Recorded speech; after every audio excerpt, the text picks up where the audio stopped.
Merci. Bien.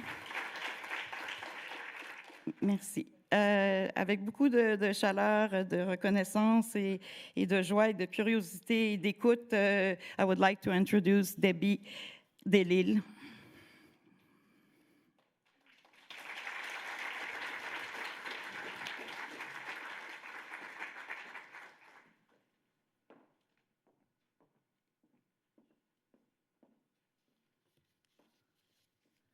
Sego, sewa grego, wat ganorado, sagago hey Debbie Delisle yojats, ganyet gahaga ni wat soda, hoganyado, ganawaga ni gidaro. Ganjokwa, sawani horska, ne, gariwe, oops. Ni gariwesa, nagade ohondo Karihwatehkwen, ando wat na hetsto. Agwega oskan de wawa nuni ne, ungwat ni gura, dano de etunomorado ne, ungwe sua. De etunomorado ne, yunkinista adi honzade, de etunomorado ne, gane garunyu. De etunomorado ne, gadutsua. De etunomorado ne, ohunde sua, dano otera sua. De etunomorado ne, unungwa sua. De etunomorado ne, Donhekwa, de etunorado ne gahisua, dano gontirio, de etunorado ne onguira sua, de etunorado ne ozi da ongua, dano ozi nua sua, de etunorado ne yonki sotogo radiveras, de etunorado ne gaieri ni gabarage, de zitanorado ne zungwazi ajon kekwa garakwa, de etunorado ne yonki sotas asontaneka garakwa. De etunorado ne ojista korusunyo. Dano de zitanorado ne sungwai lisu. Eto ni odunhok ne ongot nigura. To ni owanage. What I just, I'll introduce myself. Do I have to press? I'm not good at this, so bear with me. Okay, there's me. And to translate for you, my traditional name is Sagagohe. I'm from the Kanienkeha territory, that you know is Mohawk. But Kanienkeha, when you translate that, it means people of the flint, because we're from the East Coast, and that's where the flint was at way back in the time.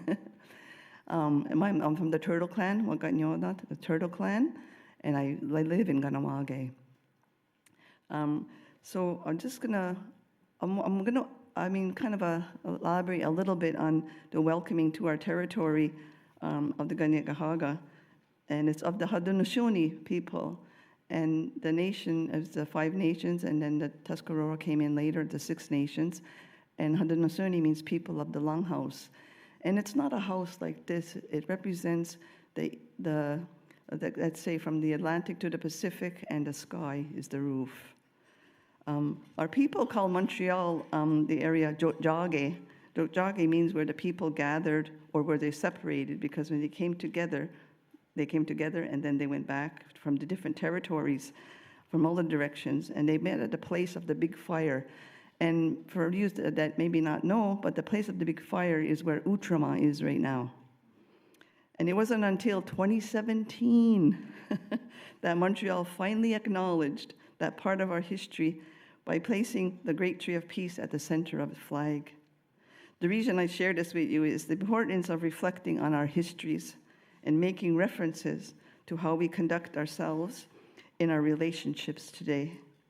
Our culture, language, and traditions as Indigenous people are important to consider as we conduct ourselves in this time. I was asked at one presentation in particular, what did I think of Indigenous? And as you know, our people were called Indians, Aboriginals, First Nations, and now it's Indigenous. Now, Indigenous, if you look at the translation, maybe AI could help you, I don't know. But anyway, it's where our feet touch the ground, where our feet are connected to the earth. So I said, aren't we all Indigenous? And if we know our histories and where our people, our ancestors came from, their feet was the ground, that's a proud thing to have.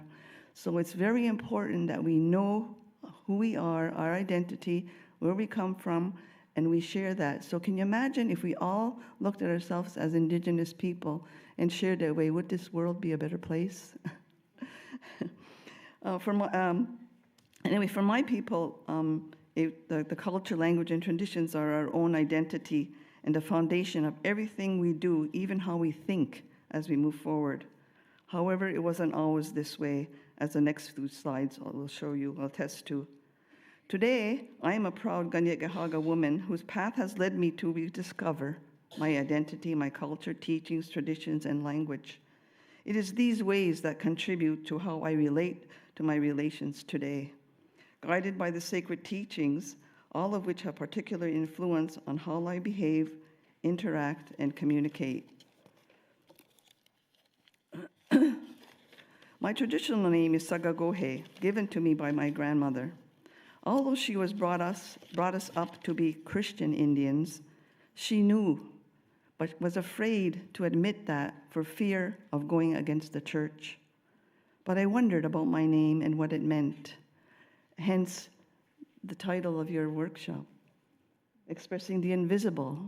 And we were ashamed. We wouldn't talk about it. They wouldn't share it with us because of the shame and the guilt. And now we're speaking out, aren't we? So my traditional name means going back. And I used to say to her, Ista, I call her Ista. It means, some say it means mother, but it means the one who cares for you. And we all cared for each other. So I used to say, Ista, what kind of name is going back? I go to school and my friends are telling me that their names are picking flowers, falling leaves. And I got this going back. What does that mean? And our elders don't say much. They just smile, they model. It's just a message. So I said, okay. It wasn't until much later when I became aware of who I really was, and going back to get as much information and knowledge as I could. She had to have saw that in me and knew that there was something out there for me in the future. So because of colonization and being assimilated into a system I believed was in my best interest, I was never aware of my Creator's gift until I was much older. To begin, I asked myself 3 questions. What do I know about myself? Is it important to moving forward? Am I well enough to recognize, accept, and hold my people gently as we move forward? When I asked myself these questions, I was uncomfortable and ashamed how little I knew. I was carrying a lot of grief about this imprint, which created a barrier and prevented me from truly seeing the depth of what was happening. And so that is how it began. All I can give you is what I know, have learned, and continue to learn as my journey continues. It is my experience that there is a culture and traditional reference related to everything that exists today. It remains the challenge to seek out those differences and references. Our Mi'kmaq elder, Albert Marshall, in 2004 coined the phrase two-eyed seeing as a way to understanding the integration of Western and Indigenous worldviews or forms of knowledge. This has become the new challenge. So in relation to the workshop, I'll give you a little background on why this whole not expressing the invisible and keeping it in and why that happened to our people, because it happened to everybody. It most probably did. History is quite of a learning experience and a time for us to go back and find out where did this happen to us? Why are we acting this way? Why is it so important? So first of all, I won't go through all, but this is a lot of the history starting in 1534 with Jacques Cartier coming down the St. Lawrence, okay? And you can go through all the list, but for time, I'll go through it quickly, but I'm going to focus on 2 specific areas. So in 1884, the Indian Advancement Act, a ban of traditional gatherings and ceremonies. We're losing it. We had, thank goodness for some people who went in hiding and went underground and kept it alive as much as they could. Then you have I highlighted from the Indian Act, and you have the residential school systems from 1892 to 1994. So those are 2 specific areas that have a lot to do with everything that happened. This is, so we had our culture and our language that was, and then in 1884 it was taken away, right? And we had the children, because that was our role. That was, and when we lived in the longhouses and lived in the communities, our role of the men, grandmothers, mothers was to pass on that knowledge and to keep the sustainability and the caring for Mother Earth alive. That's all we had to do. Imagine. But in 1884, when the cultural language was taken away, then you get to residential school. I'm a victim of Indian day school. It was on the reserve, but I wasn't allowed to speak my language and learn my ceremonies and that. So what did you have left? We had the mothers, the grandmothers, the men. Now, what was their direction in life? What happened? There was a breakdown in the family systems, and this is what happened. So as we identify with all these symptoms, as Dr. Karihwatehkwen says, and he explains it really well, and he came to visit us in our community last year. 400 people in my community attended, and it was a validation, excuse me, for all the multi-generational trauma that we experienced and all the training that we were going through at the time, and we were still going through in my community. So we had, and even through the ways when, the confusion of our way and their way.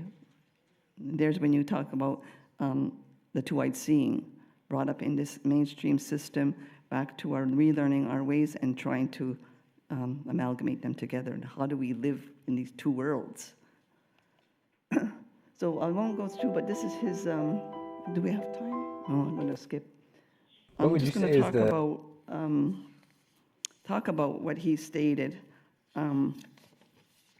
So we have Dr. Karihwatehkwen, and he, like I said, he visited us, and he described our losses as roots of trauma, stating as well that trauma is a wound that doesn't heal and that it disconnects us from our bodies. He described healing as a coming back to wholeness, coming back to self, and reconnecting with our bodies. He describes that children need an attachment that is secure. They should not have to work to make their relationships work. We know that in some situations, children take responsibility for their parents' emotions. Children should have the freedom to feel all emotions, with parents accepting them.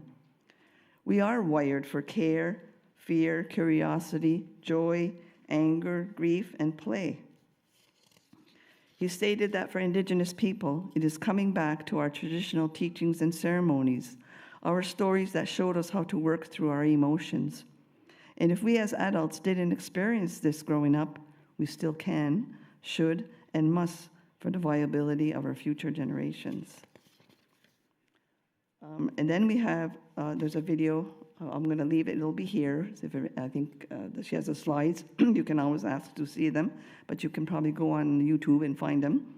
This video was by Murray Sinclair, the late Murray Sinclair, who was the first Indigenous judge and became a senator. He was a member of the Ojibwe-Peguis First Nation in Manitoba, and he was also the chair of the Truth and Reconciliation Commission. In this video, he gives a clear description of what happened to many of our people, as a previous slide showed. When I first saw this video, I felt the emotions of anger. How dare him say that about me?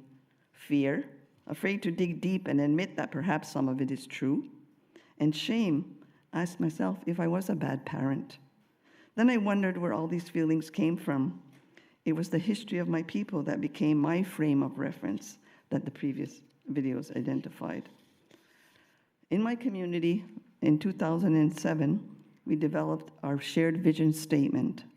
I won't read through it, but it talks about going back to our ways founded on the principles of peace, a good mind, and a strength powerful enough for us to keep moving forward, not in might. This is just the strength that peace in yourself and a good mind gives you to move forward.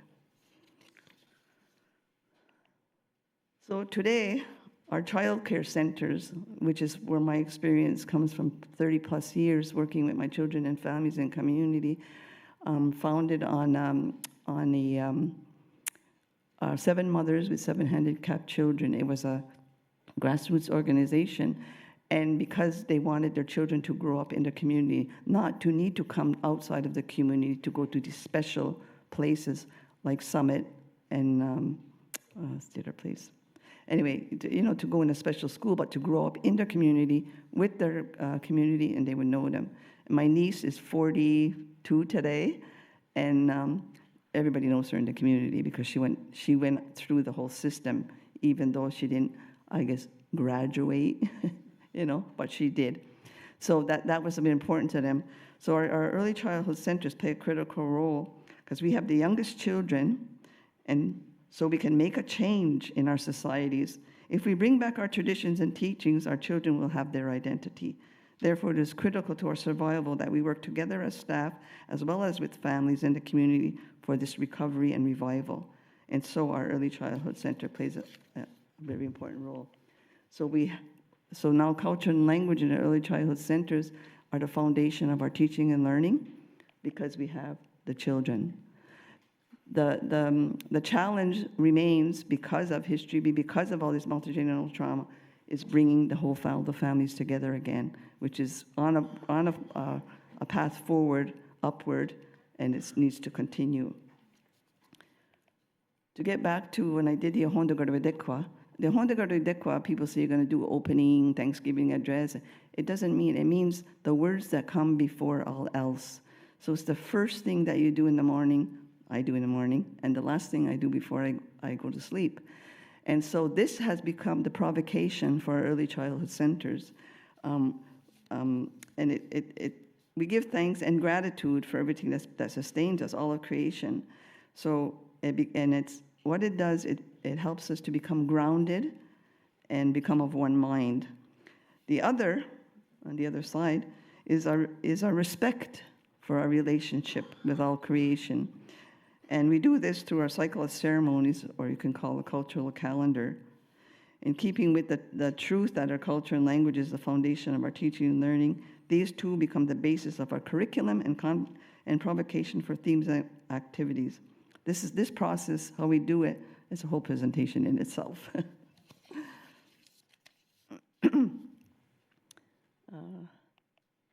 So here we have the two-row.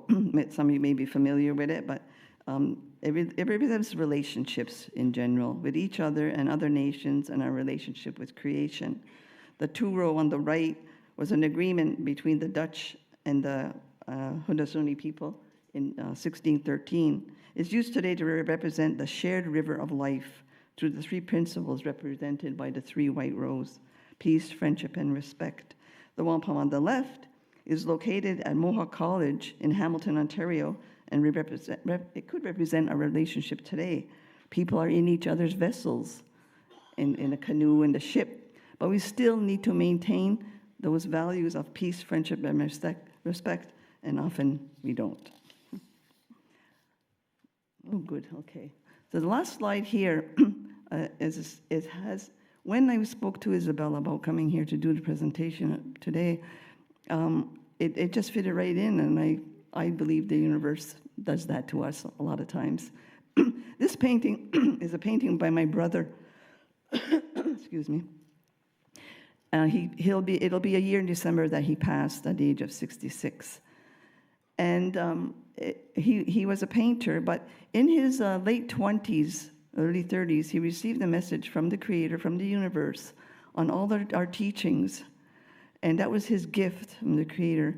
But he was afraid, like I said, in those days, we were afraid to say too much about what we knew about our traditions and our teachings, because we would be ostracized or we would be made fun of, and even in our own community, because we were brought up in the Christian way. So, we didn't really know too much, and he was afraid, so he denied himself that, and he denied us that. And his path, it kept pushing him back. And so his path led to, he was on the streets here in Montreal for a while, and he lived with me twice. He lost his children, his family, his marriage failed. And so he was a painter. And what I didn't realize all those times was that his knowledge that he received was coming out in his paintings. And this painting he painted for me 2 weeks before he passed. And he didn't give it to me. He didn't have time to give it to me. It was sudden death, like his heart and other things. But there's a mural that was, excuse me, he was in Wazuskin House, and there's a mural that I haven't seen yet that he painted while he was there. So, this is when I talk too much. Anyway, so this painting, and we hadn't talked about this two-eyed seeing and not too much, and because when he stayed with me, he was painting. So this painting, if you look at it, it took me 2 weeks laying on the couch looking at it and trying to figure out what was his message. And his message is just that we're in two worlds. You see the brown eye and the white eye, and you see the weapons he's carrying, which is our culture and language and all our traditions. Those are our weapons. That's what we need to bring forward, and because he's dressed in the traditional regalia, not to forget who we are, and to keep that message alive and to keep those relationships going, but never to forget who you are. And that was his message, and that's my message to you as well. And I'll close quickly by sharing a poem version of the Ohen to Karihwatehkwen, the words that come before all else, to take with you, to bring your minds to be grounded as one as you move through this beautiful, beautiful day and this beautiful opportunity of learning. Every day is a day, or should be a day, of thanksgiving. We send our greetings and thanks with our gathered one mind for our ongoing peace to all of humankind, to our mother the earth, to the waters that flow, to corn, beans, and squash, the sisters we grow, to the plants that are fruit, to the medicines too, to the four-legged animals for all that you do, to the sweetwater maple and all of the trees, to the birds that we hear, to the winds and the breeze, to grandfather thunders, to eldest brother the sun, to grandmother moon, our minds are now one, to the stars in the sky, to the teachers who share our ancestors' wisdom and teach us to care. To all of creation, these words are now done, but our thanks continues, and our minds are now one. Merci, thank you. Yawa.